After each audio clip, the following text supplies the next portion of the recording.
Tekken 8 is a really difficult game. On average, most of the characters have around 130 moves, whereas most fighting games, characters will have about 20. And this week, after playing pretty much daily for months, I have finally broken into the top 10% of players. But this story starts with me trying to fight to not demote to the previous rank.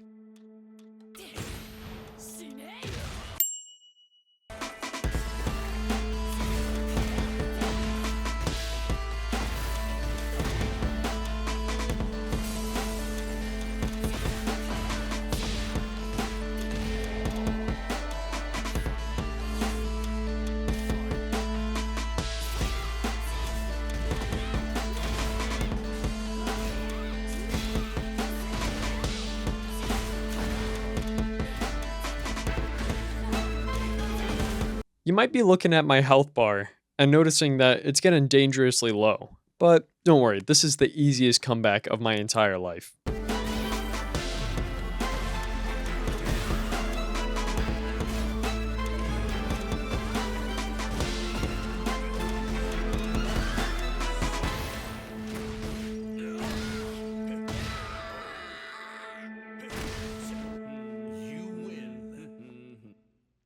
The first real match on my road to the top 10% of players is against a king.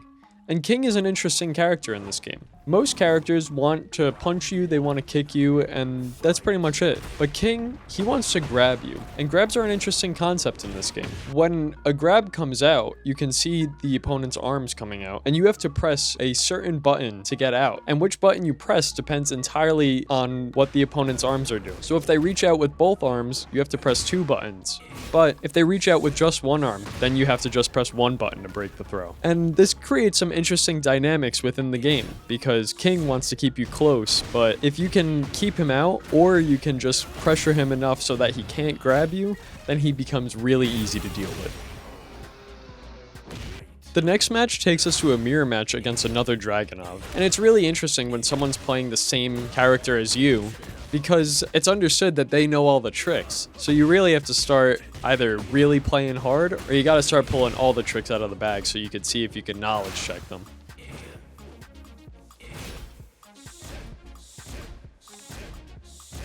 You may be wondering why I spam that same move 5 times in a row. And the reason for that is because of what's called frame data. Frame data in fighting games is the essence of when it is your turn to swing or when it's your turn to block. The reason why I keep using this move back to back is because this gives me what is called frame advantage. Frame advantage is when you put your opponent in block stun long enough for you to be able to get another move out before they can. So at a higher level, most people understand what moves will give them advantage and what moves will not give them advantage. So then they will usually choose to block or try to sidestep to get away from these moves. This Dragunov was unfortunately backed up to the wall while he was spamming this move on him, and it was never his turn.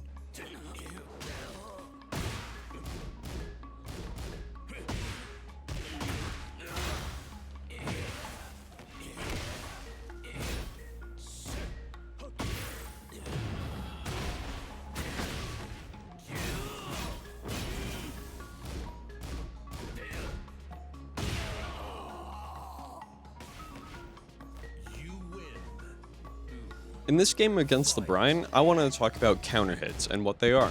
A counter hit happens when you use a move that can interrupt the opponent's move. And in Tekken, usually a big loud crash will play when this happens. Why might this be important? Certain characters, especially Brian, have things called counter hit launchers, meaning that if they hit you with certain moves and it counts as a counter hit, they can get a full combo off their one press. This property also applies to many other characters, and one of my favorites is Dragunov's wall running 2 on counter hit, knocks people all the way into the air so you could get a full combo. But I bring this up in the Brian game because Brian's entire kit is counter hits. He doesn't have many regular launchers. He needs to hit you with precise timing to be able to combo you.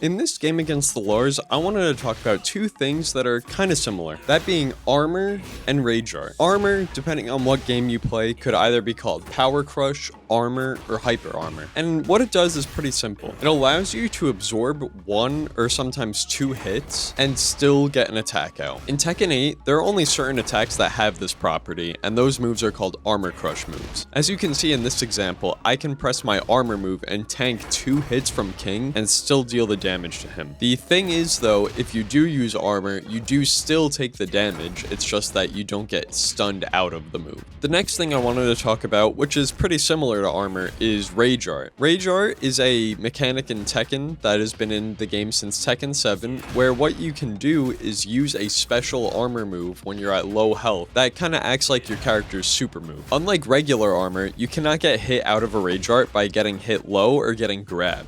So it's great to use if your opponent isn't having the cleanest offense, and you can catch them off guard by mashing it in a situation where they're not plus enough but they still want to press another button.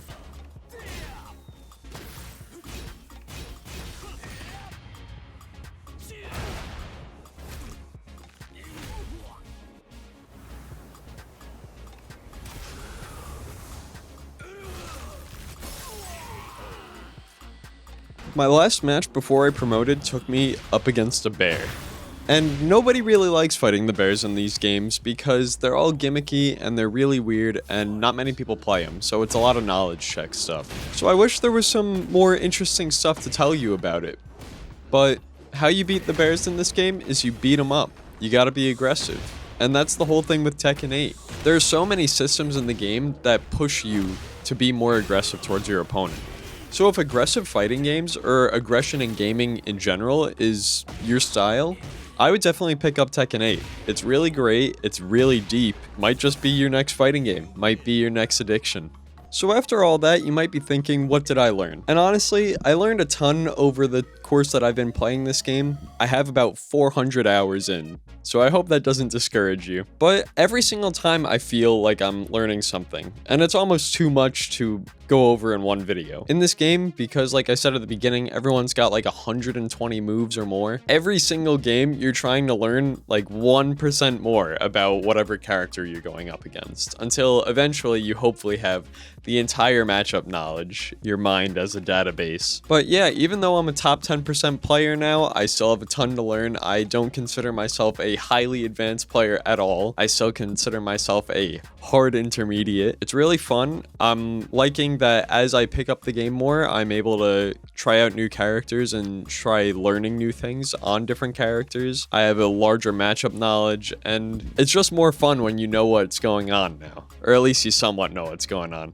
The beginning might be rough, you might get beat up a ton, but once you push through the initial learning curve, it gets 10 times better.